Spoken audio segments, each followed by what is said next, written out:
pernah meninggalkan perbuatan tanganmu. Sekarang ku menyembahmu, Allah yang mulia. Sempurnakan segenap hidupku agar indah bagimu, agar indah bagimu.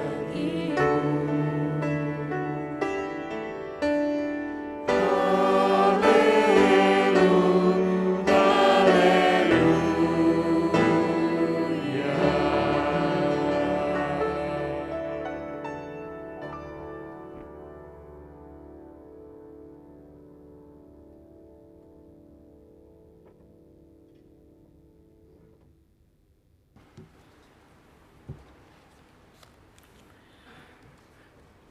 Saya undang Bapak Ibu kita berdoa.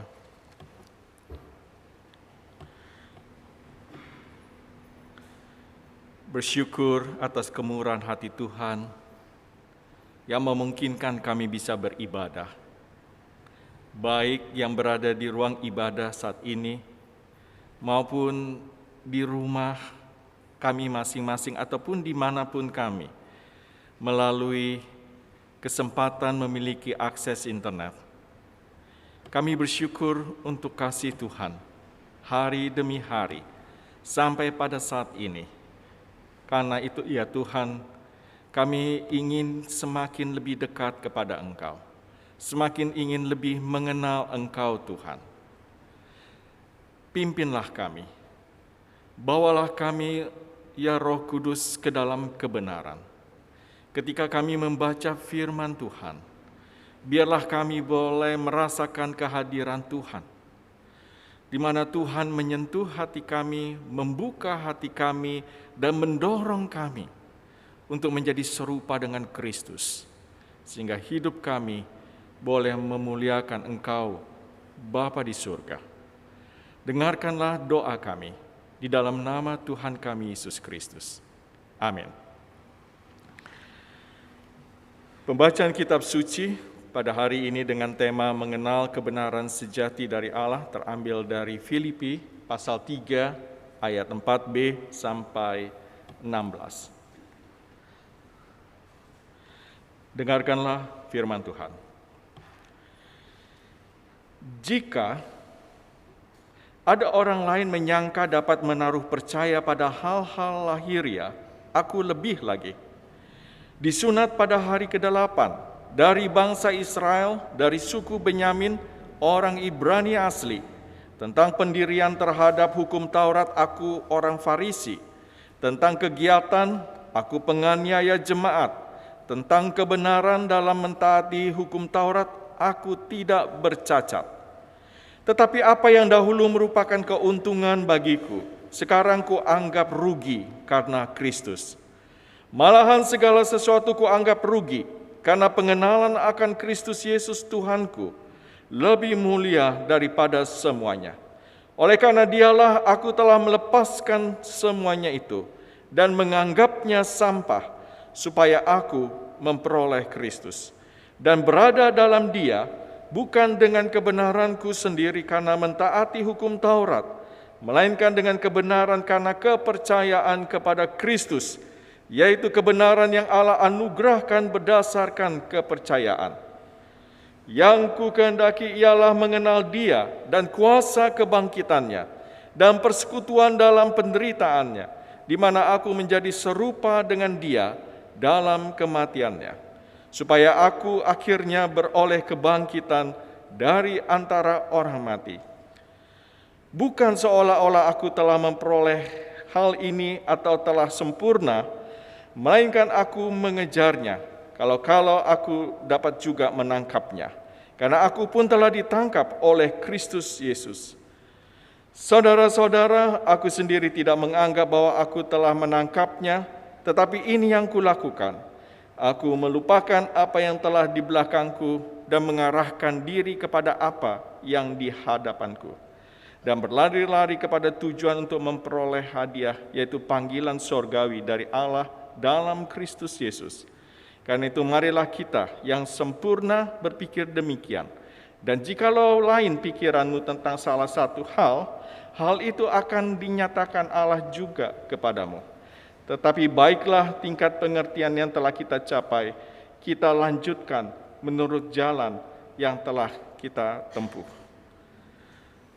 Berbahagia setiap orang yang mendengarkan firman Allah dan yang memeliharanya. Kamu Tuhan, pelita bagi kakiku dan terang bagi jalan. Hosiana. Hosiana, Hosiana, Hosiana.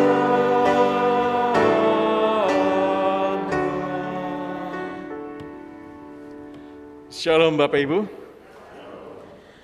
Ya, bersyukur atas kebaikan Tuhan. Setelah 2 kesempatan terlewatkan, harusnya saya dapat kesempatan berdiri di bulan Februari, ternyata nggak bisa. Terus bulan Maret kemarin nggak bisa. Ya, saya bersyukur, beruntung punya rekan rohaniwan yang bersedia menggantikan saya. Nah, pada kesempatan yang ketiga akhirnya bisa juga ya untuk menyapa Bapak Ibu, baik yang di dalam ruang ibadah maupun yang di rumah.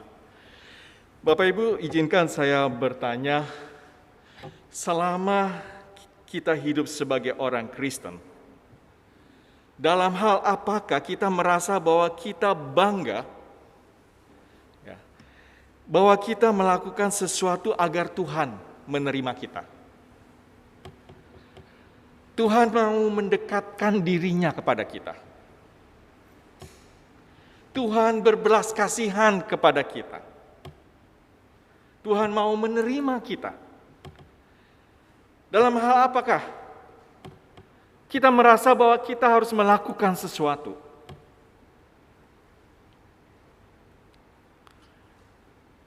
Banyak sekali motivasi orang menjadi Kristen atau orang Kristen mempunyai motivasi di dalam hidup kekristenannya. Banyak orang Kristen punya motivasi mengapa dia datang ke gereja, mengapa dia melakukan segala sesuatu ini dan itu. Beberapa merasa bahwa kekayaan akan menyelamatkan dia apabila dia memberikan persembahan kepada gereja, entah besar atau kecil. Itulah seringkali ketika persembahan itu bisa menjadi sebuah alat untuk menyogok Tuhan supaya baik kepada dia, atau bisa saja persembahan itu sebagai upaya pencucian uang secara rohani dalam tanda kutip ya. Supaya kemudian merasa bahwa Tuhan itu dekat kepada dia. Atau beberapa orang Kristen merasa bahwa dia berlatar belakang keluarga yang terhormat, terpandang di komunitas Kristen atau gereja, sehingga dia merasa bahwa keluarga saya seorang Kristen yang terhormat, maka saya pun menjadi bagian yang menerima kasih karunia Tuhan juga. Lihat, papa saya penatua. Oh, papa saya juga pendeta, kata yang lain. Ya. Wah, pasti berkat Tuhan menyertai. Oh, saya kan adalah pelayan-pelayan di gereja. Seakan-akan kemudian hal yang terjadi itu membuat Tuhan kemudian begitu, istilahnya, tidak bisa tidak untuk menerima kita. Atau dengan banyaknya pengetahuan Alkitab dan banyak kegiatan pelayanan di gereja, memaksa Tuhan menganugerahkan keselamatan dan bertindak kebaikan untuk kita. Bapak Ibu, masih banyak pertanyaan yang lain, tetapi pertanyaan-pertanyaan tadi cukup untuk merefleksikan apakah selama ini kita percaya untuk hal yang tidak terlihat motivasi itu, bahwa kita meyakini Tuhan akan berbelas kasihan, akan bertindak untuk kita, untuk kayak seperti bahwa Tuhan terpaksa melakukan itu. Pertanyaan tadi sebenarnya merefleksikan pesan Rasul Paulus kepada jemaat di Filipi, Bapak Ibu. Rasul Paulus mengingatkan agar jemaat Filipi waspada terhadap orang-orang yang disebut Paulus sebagai orang jahat. Mereka berasal dari luar persekutuan orang percaya yang sejati. Ancaman demi ancaman yang datang dari musuh-musuhnya mendorong Rasul Paulus untuk menceritakan pengalaman rohani yang luar biasa. Maaf, batuk. Dia menceritakan kembali seluruh tindakannya ketika dia masih menjadi seorang Yahudi yang taat pada hukum-hukum agama Yahudi. Paulus dia menceritakan bahwa dia memiliki hal-hal lahiriah yang dapat digunakan untuk bermegah. Karena orang-orang Yahudi pada waktu itu mereka bermegah dalam hal-hal. Misalnya, mereka disunat. Paulus juga disunat sebagai umat perjanjian dengan Allah. Paulus sebagai bangsa Israel sejati, bangsa Israel asli dari suku Benyamin. Dia juga sebagai orang Farisi. Rasul Paulus sangat mentaati hukum-hukum agama Yahudi, bahkan dalam hal itu dia tidak bercacat. Artinya dia adalah orang yang sangat serius di dalam menjalani kehidupan agamanya. Dan sebagai orang yang mengasihi Allah, Paulus giat menganiaya jemaat. Karena pada waktu itu dia berpikir, berdasarkan apa yang dia pahami di dalam hukum Taurat, bahwa orang Kristen ini, orang yang mengatakan bahwa dirinya adalah pengikut Kristus ini adalah orang-orang yang berbahaya, orang-orang yang sesat, orang-orang yang memang harus dimatikan, harus dirajam. Itulah yang dia lakukan.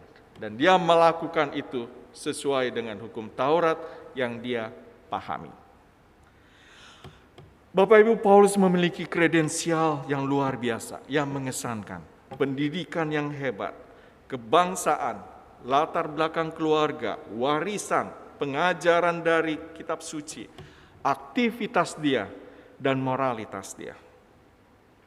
Tetapi Paulus menunjukkan, Bapak Ibu, bahwa pencapaian manusia betapapun mengesankannya, tidak dapat memberikan seseorang keselamatan dan hidup yang kekal bersama Tuhan. Pertobatannya di dalam Kristus tidak didasarkan pada apa yang telah dia lakukan, apa yang telah dia miliki, tetapi atas kasih karunia Allah. Karena kredensial yang paling mengesankan di dalam dunia ini tidak akan memenuhi standar suci Tuhan. Setelah mengenal Kristus, Bapak Ibu, Paulus menganggap hal-hal lahiriah sebagai sampah, sebagai kerugian. Dia tidak lagi melihat itu, dia tidak lagi mengharapkan itu, dia tidak lagi menggunakan itu. Bagi dia itu adalah masa lalu, tetapi dia melihat masa depan. Bukan karena apa yang dia miliki di masa lalu, bukan karena apa yang dia lakukan di masa lalu, tetapi apa yang Kristus kerjakan di dalam dia. Pengenalan akan Kristus Yesus jauh lebih mulia daripada semua hal-hal lahiriah yang tampaknya menguntungkan. Rasul Paulus, Bapak Ibu, mengingatkan kita bahwa Kristus telah memulihkan hubungan kita dengan Allah dengan membawa kita ke jalan yang benar melalui percaya kepada Kristus. Hanya orang yang percaya kepada Kristus yang akan mendapatkan kebenaran yang sejati itu. Bagi Rasul Paulus, kebenaran yang sejati hanya datang dari Allah dan dianugerahkan melalui Yesus Kristus, bukan melalui apa yang kita lakukan, bukan apa yang kita kerjakan, dan bukan apa yang kita miliki. Pertanyaan buat kita, Bapak Ibu, apakah kita masih bergantung pada latar belakang orang tua kita yang Kristen, Masih banyak anak-anak Tuhan, orang Kristen, pada umumnya biasanya si anak remaja, ya, bahkan ada juga anak pemuda merasa karena memang orang tuaku adalah orang yang hebat, orang yang terpandang di dalam gereja, maka saya tidak punya masalah di dalam hubungan saya dengan Kristus. Atau jangan-jangan kita menganggap bahwa karena kita memiliki afiliasi atau hubungan dengan gereja, maka kita menjadi dekat dengan Tuhan. Mumpung istilah afiliasi atau afiliator sedang viral belakangan ini Bapak Ibu. Ya, tahu ya, yang lagi viral itu, ya yang ponzi itu yang lagi rame. Atau hanya menjadi baik dapat membuat kita benar di hadapan Tuhan. Apapun alasan kita ke gereja mencari Tuhan, apapun alasan kita menjadi orang Kristen, apapun pencapaian kita, apapun reputasi kita, tidak akan memperoleh keselamatan, karena keselamatan hanya datang dari percaya kepada Kristus. Itu yang mau diyakinkan oleh Paulus kepada jemaat di Filipi. Karena jemaat Filipi mengalami tantangan-tantangan bahwa percaya kepada Kristus saja tidak cukup. Dan orang-orang Yahudi merasa bahwa menjadi orang Yahudi itu adalah bangsa yang berbeda dengan bangsa-bangsa lain. Karena mereka adalah orang yang disunat dan menjadi umat perjanjian. Dan mereka merasa sebagai orang-orang pilihan. Kita berharap bahwa ketika kita menjadi orang Kristen, ber-KTP Kristen, kemudian karena orang tua Kristen, dari sejak kecil dibawa ikut sekolah minggu, kemudian dari remaja, pemuda, dan umum, dan kita menjalani hidup kekristenan kita dengan begitu saja, bahwa kita kemudian menjadi merasa bahwa kita mengenal Tuhan. Bapak Ibu, setelah Rasul Paulus mempertimbangkan semua yang telah dia capai dalam hidupnya, dia memutuskan untuk menuliskan bahwa semuanya itu yang di belakang itu adalah tidak berharga. Itu semua sampah. Tidak ada hal yang bisa dibawa di hadapan Tuhan. Karena bagi dia, bukan apa yang dia miliki yang bisa dibawa kepada Tuhan, tetapi apa yang Tuhan lakukan kepada dia. Bukan dari bawah ke atas, tetapi dari atas ke bawah. Karena itu, Bapak Ibu, kita harus menghargai hubungan kita dengan Kristus lebih penting daripada apapun. Mengenal Kristus harus menjadi tujuan akhir kita. Mengenal Kristus adalah sesuatu yang begitu serius.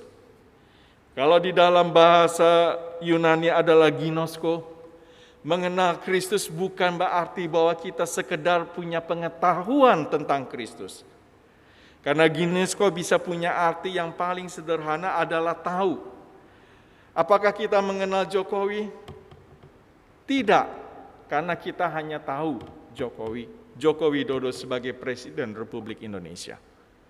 Tetapi kalau kita mengatakan bahwa saya mengenal Joko Widodo oleh karena saya sering makan-makan bersama dia, saya sering tertawa dengan dia, bahkan saya diundang nginap di rumahnya, bahkan kadang-kadang begadang ngobrol-ngobrol tentang situasi politik. Saya banyak mengenal dia, karena menghabiskan banyak waktu dengan beliau. Itu artinya mengenal. Jadi ketika Paulus mengatakan bahwa dia mengenal Kristus, bukan hanya dia tahu tentang siapa Yesus Kristus. Memang dia sudah pernah berjumpa di dalam perjalanannya ke Damsyik. Dan itu mengubah dia. Dan dia tahu siapa Yesus Kristus itu. Tetapi di dalam perjalanan dia semakin lama semakin mengenal siapa Kristus. Oleh karena dia hidup bersama-sama dengan Kristus. Itulah mengapa Paulus mendorong jemaat Filipi dan tentu juga mendorong kita bahwa mengenal Kristus harus menjadi tujuan hidup kita. Namun bagaimana kita harus mengenalnya lebih baik? Tentu melalui pengetahuan yang benar dulu. Tentu kita harus banyak membaca apa yang Kristus katakan dan ajarkan, khususnya di dalam Injil.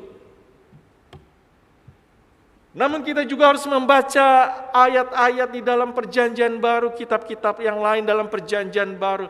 Apa yang diceritakan, apa maknanya dari perkataan dan perbuatan Kristus, apa artinya karya-karyanya.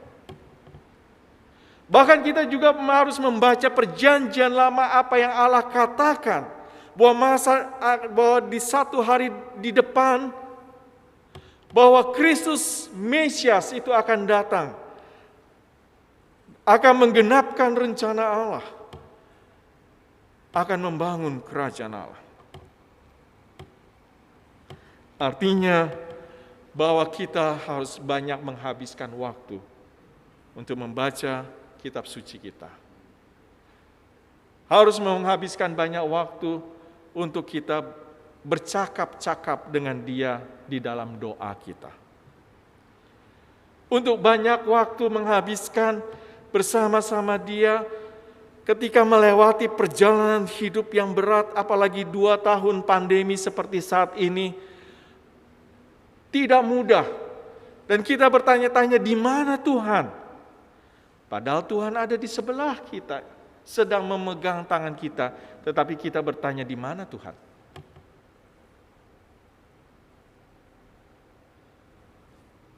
Dan banyak orang Kristen yang pada akhirnya menolak Kristus ketika masa-masa berat pandemi ini.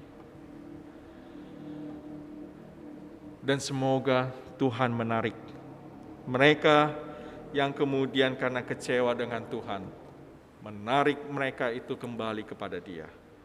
Dan Tuhan memulihkan orang-orang tersebut. Apa yang rela kita korbankan untuk mengenal Kristus? Bukan saja sekedar tahu, bukan saja sekedar mengalami Dia, tetapi sampai kepada tahap punya hubungan yang amat sangat dekat, layaknya seperti suami istri. Makanya biasanya istilah ginosko bukan hanya sekedar tahu sebagai pengetahuan, bukan hanya sekedar bahwa kita mempunyai pengalaman bersama seseorang atau sesuatu, tetapi mengalami intimasi bersama Dia. Dalam arti hubungan yang begitu intim, begitu dekat, seperti suami dan istri. Untuk mencapai itu apa yang harus kita korbankan? Ketika kita mempunyai jadwal yang padat, apakah kita mau menyisihkan waktu semenit, 2 menit, 5 menit, bahkan kalau bisa 10 menit untuk berdoa dan membaca firman Tuhan? Tidak membutuhkan waktu yang banyak.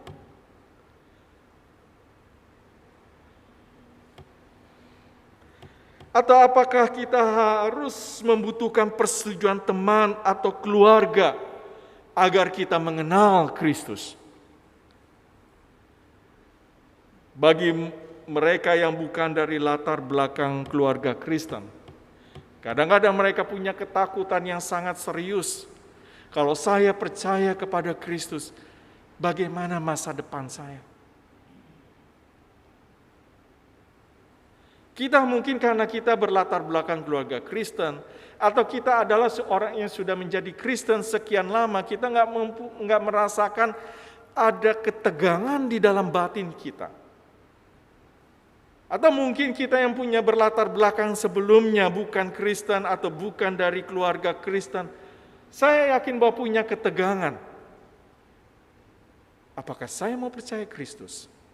Atau saya lebih memastikan kenyamanan, keamanan dengan ikut apa yang keluarga mau?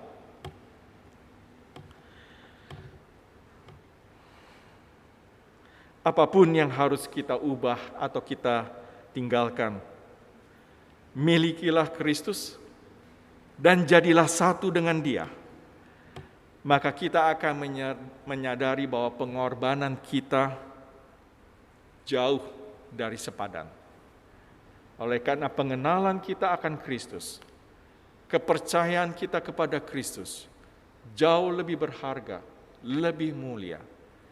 Makanya Paulus mengatakan setelah dia mengenal Kristus, segala sesuatunya menjadi tidak berharga.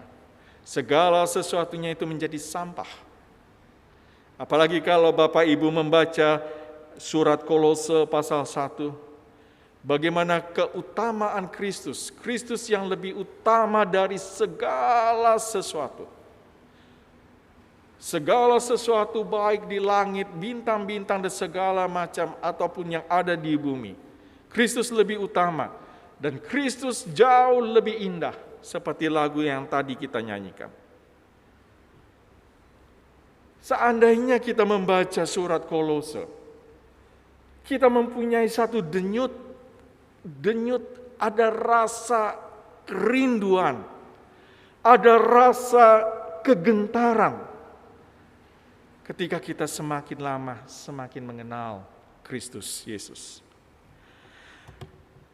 Bapak Ibu, ketika kita menjadi satu dengan Kristus, dengan percaya kepadanya, kita akan mengalami kuasa yang membangkitkan Kristus dari kematian. Kuasa kebangkitan yang sama itu akan membantu kita menjalani kehidupan yang diperbarui secara moral. Makanya ketika kita menjadi Kristen, ketika kita menjadi orang yang percaya kepada Kristus, kita memperoleh sesuatu yang luar biasa di dalam hidup kita. Kita akan mengalami kuasa yang begitu besar, yaitu kuasa yang membangkitkan Kristus dari kematian. Apakah kita mengalami itu? Apakah kita merasakan kuasa itu? Atau hanya sekedar pengetahuan saja?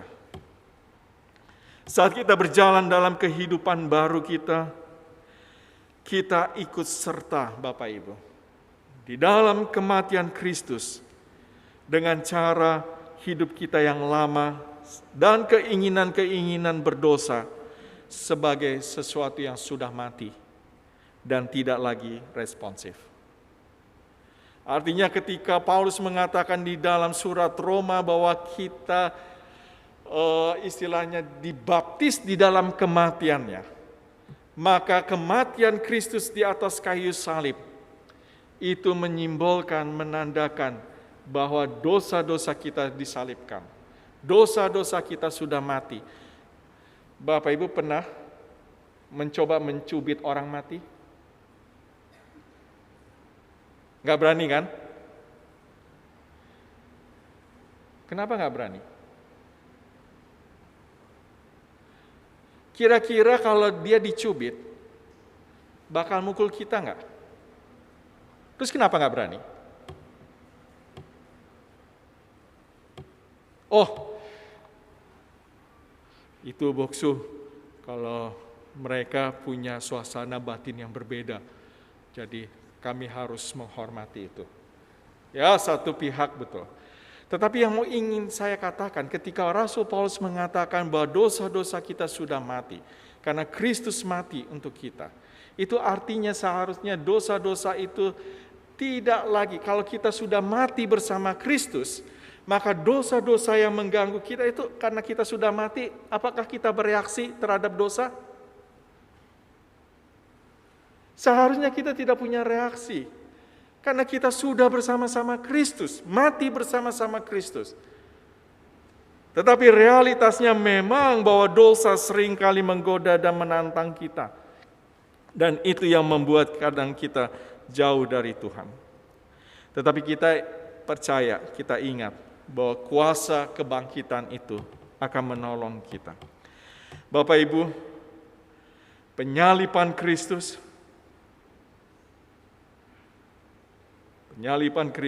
sebentar lagi kita akan dibawa ke dalam penghayatan itu, menandai kematian sifat lama kita yang berdosa. Sama seperti kebangkitan Kristus memberi kita kuasa Kristus untuk hidup bagi Dia. Karena itu ikutilah teladan Kristus, Bapak Ibu. Ikutilah teladan Rasul Paulus ketika dia memiliki dorongan dan motivasi yang terbesar untuk hidup di dalam Kristus, ketika dia mengatakan, persekutuan dalam penderitaannya, menjadi serupa dengan Kristus dalam kematiannya, mengenal Dia dan kuasa kebangkitannya. Kadang-kadang ketika kita mencoba menjalani kehidupan Kristen yang sempurna, kita bisa sangat sulit dan frustasi, sehingga membuat kita putus asa, energi kita terkuras. Kita merasa bahwa kita begitu jauh dari kesempurnaan, kita merasa begitu jauh dari Tuhan, sehingga kita berpikir bahwa kita tidak akan pernah bisa menyenangkan Tuhan dengan hidup kita. Tetapi Rasul Paulus ingin meyakinkan kita bahwa dengan mengenal Kristus, dengan menempatkan